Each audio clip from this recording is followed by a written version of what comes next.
យើងមិនអាចយកជីវិតយើងទៅលេងសើចទោះយកទៅពាំងភាពអយុត្តិធម៌ដោយបងផែងវណ្ណៈបានទេបងផែងវណ្ណៈមិនដឹងថាគាត់មានអាវក្រោះប្រមាណពាន់ជាន់មិនដឹងថាគាត់មានអាវក្រោះប្រមាណ100ប្រមាណពាន់ប្រមាណម៉ឺនជាន់ទេបានជាគាត់អត់ខ្លាច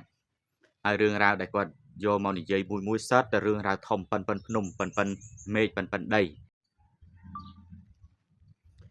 ជាបឋមសូមក្រាបថ្វាយបង្គំចំពោះព្រះថេរានុត្រៈគ្រប់ព្រះអង្គដោយសេចក្តីគោរពនិងដោយសេចក្តីជ្រះថ្លាទានសូមគោរពជំរាបសួរពុកម៉ែបងប្អូនទាំងក្នុងនិងក្រៅប្រទេសទាំងអស់ជាទីគោរពជាទីស្រឡាញ់រាប់អានហើយសូមថ្លែងអំណរគុណដែលបានចូលរួមទស្សនានៅ Channel របស់ខ្ញុំទោះបីជាច្រើនឬក៏តិចយ៉ាងណាក៏សូមអរគុណបងប្អូនដែលចូលរួមទស្សនាហើយថ្ងៃនេះខ្ញុំលើកវីដេអូមួយតាក់ទងជាមួយនឹងការបង្ហាញមុខរបស់បងប្រុសផែងវណ្ណៈខ្ញុំឃើញរឿងពីរនៅលើ Facebook របស់គាត់ហើយដែលយើងចាប់អារម្មណ៍ទី1គាត់បានបង្ហោះរូបពីជំនាន់ដើមពីការគាត់នៅក្មេងហើយដៃកាន់កំភ្លើងហើយគាត់បានប្រកាសថាគាត់មិនខ្លាចក្របកំភ្លើងដូចអតីតសពរបស់អង្គញាអឹងមេជឺទេហើយគាត់ថាបើបាញ់មិនត្រូវគឺខុសហើយបាញ់មិនផ្ទុះគឺអត់មុតដែរតាក់ទងជាមួយនឹងអ្វីដែលគាត់លើកឡើងមកនេះគាត់បញ្ជាក់ថាសូមបងប្អូនប្រជាពលរដ្ឋមេត្តាកុំព្រួយបារម្ភកុំភ័យខ្លាចហើយគាត់មិនអីទេគាត់មិនខ្លាចក្របកំភ្លើងគាត់មិនខ្លាចអីទេសំណេរនេះមិនដឹងថាបងប្រុសផែងវណ្ណៈចង់ផ្លែផ្កាឌឺដងឬក៏ចង់ផ្ញើទៅកាន់បុគ្គលណាទេហើយតាក់ទងជាមួយនឹងការស្លាប់របស់អង្គញាអឹងមេជឺនោះក៏ជារឿងរបស់គាត់ហើយគាត់ក៏បានស្លាប់បាត់យូរយារណាស់ទៅហើយ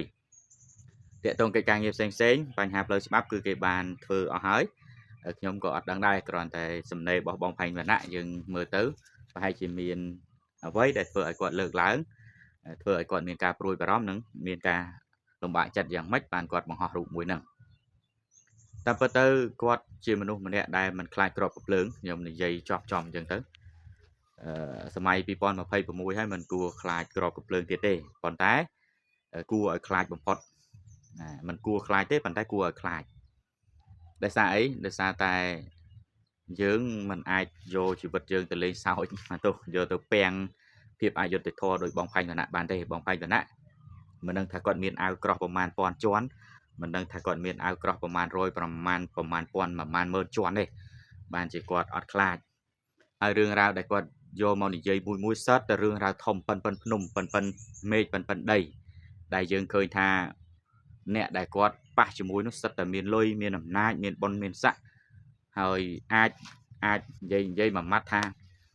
អាចធ្វើអ្វីមួយដែលមិនល្អទៅដល់បងប្រុសផែងវណ្ណៈដោយចេតនាក្តីដោយមិនក្តីយើងអត់ដឹងទេខ្ញុំគ្រាន់តែឧទាហរណ៍ទេប៉ុន្តែសម័យនេះគឺយើងដើរក្តីដោយច្បាប់ដោយភាពត្រឹមត្រូវមិនមានការគិតអាក្រក់អីអាក្រក់ដូចសម័យមុនទេសម័យមុនពេលខ្លះចេះតែគិតចេះគិតចុះទៅមានការធ្វើអំពើមិនគប្បីមួយទៅកាន់បុគ្គលណាមួយប៉ុន្តែឥឡូវនេះច្បាប់មានហើយបើសិនជាមានបញ្ហាអីអាចតទល់គ្នាជាមួយនឹងមុខច្បាប់កាលមុនក៏មានផ្លូវច្បាប់ដែរបញ្ហាច្បាប់នេះមានយូរហើយនៅស្រុកខ្មែរប៉ុន្តែគ្រាន់ថាការអនុវត្តយើងដឹងហើយប្រទេសយើងទៅងើបពីសង្គ្រាមទោះបីជាងើបមកយូរហើយក៏យើងមិនអាចឲ្យអ្វីល្អឥតខ្ចោះដោយប្រទេសគេអភិវឌ្ឍរាប់រយឆ្នាំមកហើយទេយើងមិនអាចយកប្រទេសយើងទៅប្រៀបជាមួយនឹងអាមេរិកដែលជាប្រទេសមួយដែលមហាអំណាចយើងមិនអាចយកប្រទេសយើងទៅប្រៀបជាមួយនឹងលោកខាងលិចជាមួយអឺរ៉ុបជាមួយនឹងអូស្ត្រាលីជាមួយនឹងមហាអំណាចផ្សេងទេប្រទេសយើងងើបពីបាតដាលមកគឺវាជារឿងមួយដែលគួរឲ្យសរសើរដែលបានមកប៉ុណ្ណេះហើយវិស័យអីផ្សេងទៀតរួមទាំងវិស័យច្បាប់ផងដែរគឺកាន់តែរឹងមាំទៅអញ្ចឹងហើយបងប្អូន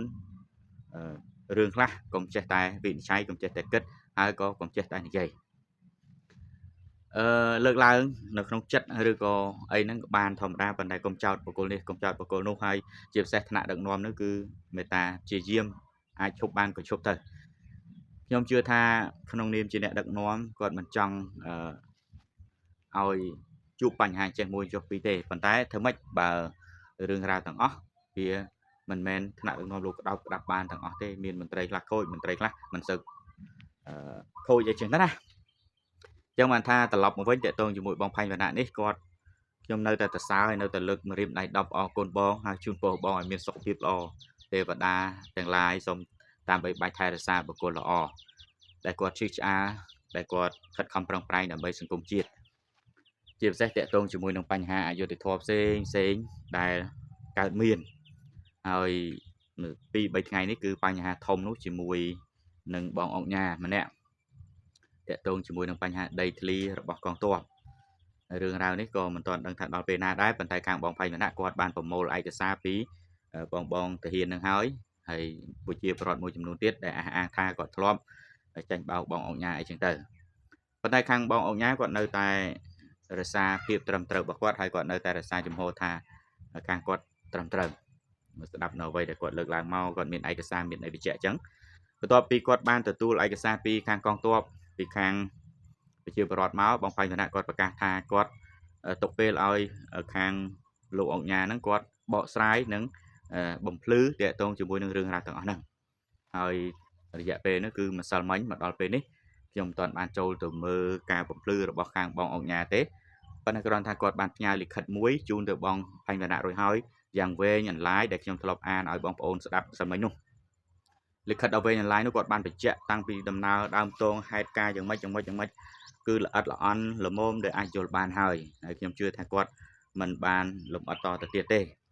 ហើយរឿងរ៉ាវហ្នឹងគឺយ៉ាងណាយ៉ាងណីក៏សូមឲ្យមានសន្តិភាពរវាងគ្នានឹងគ្នាឥឡូវតាក់ទងជាមួយនឹងស្ត្រីម្នាក់ដែលឈូសឆាយផ្ទះប្រជាពលរដ្ឋតែងតែដើររំលោភបំពានដីធ្លីប្រជាពលរដ្ឋចង់បានដីតាណាយកទៅនឹងខុបខិតជាមួយអ្នកមានអំណាចមានបុណ្យមានស័ក្តិនៅខាងខេត្តបាត់ដំបងទៀតបាត់ដំបងហ្នឹងគឺល្បីមួយចេញមកដូចក្លឹមហ្មងខេត្តដែលស៊ីវិល័យខេត្តទឹកដីដែលខ្ញុំមិនបានកើតនៅទីនោះទេប៉ុន្តែខ្ញុំប្រាថ្នាស្លាប់នៅទីនោះដែលសារតែជាទឹកដីដែលផ្ដល់ចំណេះដឹងផ្ដល់បទពិសោធន៍ផ្ដល់ការងារល្អផ្ដល់ជីវិតឲ្យខ្ញុំរយៈពេលជិត20ឆ្នាំនៅទីនោះដែលខ្ញុំរស់ដោយកម្លាំងបណ្ឌបាតកាលនៅជាព្រះសង្ឃហើយទឹកដីសម្លូតនេះទៀតកន្លែងដែលមានបញ្ហាដែលស្ត្រីម្នាក់បញ្ជាឲ្យគ្រឿងចាក់ឈូសឆាយផ្ទះប្រជាពលរដ្ឋប៉ះចំដីហ្នឹងគឺរំលោភយកដីប្រជាពលរដ្ឋតែម្ដងបងប្អូនគិតមើលសម័យមើលថានៅពេលដែលយើងនៅសុកផ្ទះយើងមានផ្ទះមានសបាយមានដីមានធ្លីត្រូវបានបុគ្គលដែលមានអំណាចត្រូវបានបុគ្គលអ្នកមានលុយកាក់ហ្នឹងគឺថាចង់បានដីយើងជាដីដែលមានហុងស៊ុយជាដីដែលត្រូវប៉ាន់ជាដីដែលមានតម្លៃខ្ពស់ជាដីដែលមានគេត្រូវការច្រើនហើយសុំទិញយើងក្នុងតម្លៃណាមួយយើងមិនលក់បែរជាគាត់ធ្វើប្លង់យកគាត់ខុបខិតគ្នាបង្កើតឯកសារថ្លែងคล้ายឯកសារคล้ายបន្លំដើម្បីយកដីយើងទៅហើយឲ្យគ្រឿងចាក់ចុះឈូសឆាយលុបបំបត្តិផ្ទះសម្បែងយើងដីធ្លីយើងតែយើងឈឺចាប់ប៉ុណ្ណាតែយើងលំបាកប៉ុណ្ណាខ្ញុំក្នុងនាមជាខ្មែរខ្ញុំចង់សួរជម្រាបសួរទៅបងស្រីដ៏ស្រស់ស្អាតឃើញរូបនឹងស្រស់ស្អាតណាមិនមែនអាក្រក់ទេហើយក៏មិនមែនអ្នកក្រដែរមានប៉ុន្តែមិនដឹងថាយ៉ាងម៉េចទេប៉ុន្តែបងផាញ់វណ្ណៈមុននឹងគាត់បញ្ចេញរូបភាពមួយគឺច្បាស់ការគឺអាចទទួលយកបានមានន័យថាអាចទុកចិត្តគាត់រឿងអីក៏ដោយខ្ញុំគិតថាគាត់ដោយសារគាត់មានលុយមានអីសពគ្រប់ចឹងទៅគាត់អត់មានលំអៀងទេបងផាញ់វណ្ណៈគាត់គិតតែធ្វើម៉េចឲ្យមានយុត្តិធម៌អានេះខ្ញុំមើលទឹកចិត្តរបស់គាត់ណាមើលទឹកចិត្តរបស់គាត់អញ្ចឹងបងស្រីហ្នឹងមិនមែននេះទេលំដាប់ដែរអញ្ចឹងបើសិនជាគេឈូសឆាយផ្ទះបងស្រីតើបងស្រីលំបាកចិត្តទេតើបងស្រីឈឺចិត្តទេតើបងស្រីមានទឹកភ្នែកហូរម៉ូទេចុះបើបងស្រីធ្វើទៅលើគេបងស្រីសប្បាយបងស្រីគិតថាមិនអីទេចេះមួយចុះពីរចឹងទៅប៉ុន្តែឥឡូវដូចសពថ្ងៃនេះតាមអ្វីដែលបងផៃវណ្ណៈគាត់បញ្ជាក់ថាដីការបស់តុលាការគឺចេញឲ្យតាមចាប់ស្ត្រីរូបនឹងហើយប៉ុន្តែស្ត្រីរូបនឹងកំពុងតែរត់គេចខ្លួនអត់នៅទីតាំងទេអត់នៅកន្លែងដែលគួរឲ្យមានសុវត្ថិភាពរកឃើញណាអញ្ចឹងគាត់ទៅកន្លែងដែលมันមានសុវត្ថិភាពគេចពីប៉ូលីសគេចពីសមត្ថកិច្ចប៉ុន្តែយើងនេះរកមិនឃើញសមត្ថកិច្ចរកអត់ឃើញសម័យនេះទៅហើយมันគួរនៅមានការរំលោភបំពានដីធ្លីมันគួរនៅមានចំនួនដីធ្លីទេតាមប្រសាសន៍របស់ឧបផ្សាយសមាលគាត់លើកឡើងច្បាស់គាត់ចង់ឲ្យមានប្លង់ដីចេញឲ្យប្រជាពលរដ្ឋគ្រប់គ្នាគាត់ចង់ឲ្យមានការទិញលក់នឹងឲ្យស្រួលគាត់ចង់ឲ្យគ្រប់កន្លែងនឹងដោះស្រាយបញ្ហាវិវាទដីធ្លីនឹងបានទាំងអស់នៅស្រុកខ្មែរយើងហើយជាឆន្ទៈរបស់គាត់ជាឆន្ទៈរបស់ក្រសួងឃើញថាគឺសម្រុកចេញប្លង់ឲ្យប្រជាពលរដ្ឋហើយมันគួរឲ្យមានទេបងប្អូនសម័យនេះហើយមិនមែនជាសម័យរំលោភបំពានគ្នាមិនមែនជាសម័យដែលឃើញដីតាណាស្អាតចង់យកបានតាមអំពើចិត្តតាមក្បាលវ៉ាល់ទេ គិតមែនទែនទៅយើងមានគូក្បាលជាមនុស្សជាឧត្តមកទេសជាមនុស្សគួរតែគិតគួរតែពិចារណាគួរតែសិក្សាខ្លួនយើងខ្លួនគេដីយើងដីគេផ្ទះយើងផ្ទះគេហើយជាមួយខ្ញុំដាក់វីដេអូហ្នឹងទៅឃើញឈូសឆាយស្ដាយអញ្ចឹងផ្ទះគ្នាផ្ទះប៉ុណ្ណឹងមែនប៉ុន្តែគ្នាតម្រាំទៅរកលុយធ្វើបានណាបងប្អូនមិនមែនលេងសើចទេដូចខ្ញុំអីខ្ញុំធ្វើតែខ្ទមទូចមួយមិនទាំងទាន់មានលុយធ្វើប្រហើយផងហើយប្រជាពលរដ្ឋដែលគ្នាអត់គ្នាលំបាកគ្នាមានតែដីមានតែខ្ទមមានតែផ្ទះប៉ុណ្ណឹងហើយយើងទៅឈូសឆាយចោលរបស់គ្នាឲ្យគ្នាទៅនៅណាឲ្យគ្នាទៅនៅវត្តឲ្យគ្នាយកតង់ទៅនៅវត្តនៅតាមចើមខ្នល់ឬក៏ទៅដើរសុំទានគេអានេះតកតងជាមួយបញ្ហាការរំលោភបំពានទៅលើដីធ្លីរបស់បងប្អូនប្រជាពលរដ្ឋដែលគាត់មានឯកសារមានប្លង់ត្រឹមត្រូវហើយយើងចង់បានរបស់គាត់ហើយតាមអ្វីដែលបងផៃមណៈគាត់លើកឡើងមានខ្នងនៅខេត្តហ្នឹងនៅពីក្រោយស្ត្រីរូបហ្នឹងផងប៉ុន្តែខ្ញុំបញ្ជាក់ទៅបងស្រីវិញបើសិនជាបានឃើញវីដេអូរបស់ខ្ញុំសូមអធិស្ឋានថាខ្ញុំអត់បានដឹងរឿងរ៉ាវទាំងអស់ហ្នឹងទេគ្រាន់តែលើកឡើងអំពីការយល់ឃើញខ្លះៗថាมันគួរឲ្យមានការរំលោភបំពានទេតែបើបងស្រីមិនបានរំលោភបំពានមិនបានយកអាហ្នឹងក៏សូមអធិស្ឋានហើយវីដេអូខ្ញុំនៅតែរក្សាសិទ្ធិថាបងបើមានការស្នើសុំឲ្យលុបខ្ញុំនឹងលុបវិញអានេះតកតងជាមួយនឹងការយល់ឃើញរបស់ខ្ញុំទេថាយើងរស់នៅត្រូវមានមេត្តាករុណាមុទិតាឧបេក្ខាចេះស្រឡាញ់គ្នាសន្តោសគ្នាយោគយល់គ្នាខ្មែរជាខ្មែរដូចគ្នាទៅចង់មានចង់បានប៉ុន្តែគេឈឺចាប់អាហ្នឹងក៏វាអត់កើតដែរពេលដែលយើងកំពុងតែដេកស្រួលនៅក្នុងម៉ាស៊ីនត្រជាក់យើងរស់នៅបែបទំនើបស៊ីវិល័យនៅទីក្រុងមានលុយកាក់ចាយហើយលុយកាក់ទាំងអស់នោះបានមកពីកម្លាំងញើសឈាមជាប្រវត្តិបានមកអំពីការជិះជាន់ការរឹបអូសការគៀបសង្កត់អំពើពុករលួយដែលកេងប្រវ័ញ្ចពីប្រជាពលរដ្ឋមកធ្វើបាបឲ្យប្រជាពលរដ្ឋទឹកភ្នែកទឹកស្បោប្រត់ប្រាស់បាត់បង់ផ្ទះសម្បែងបាត់បង់ដីធ្លីខ្ញុំសួរបងប្អូនថាបងប្អូនអាចដេកស្រួលទេនៅនឹងម៉ាស៊ីនត្រជាក់នៅនឹងផ្ទះថ្មសសរឥដ្ឋមានឡានទំនើបប៉ុន្តែប្រជាពលរដ្ឋគាត់ជួបផ្ទះគាត់ហើយគាត់ទៅនៅណាកាន់តង់ទៅនៅវត្តទៅសុំវត្តនៅឬក៏ទៅដើរសុំទានគេអាហ្នឹងយើងគួរគិតគួរពិចារណាមិនគួរធ្វើអ្វីមួយតាមតែមហិច្ឆតាលោភលន់តាមតែអំពើចិត្តនោះទេហើយចំណាប់ការបោះថ្នាក់ដឹកនាំគឺលោកមិនចង់ឲ្យមានមិនចង់គឺមិនឲ្យមានតែម្ដង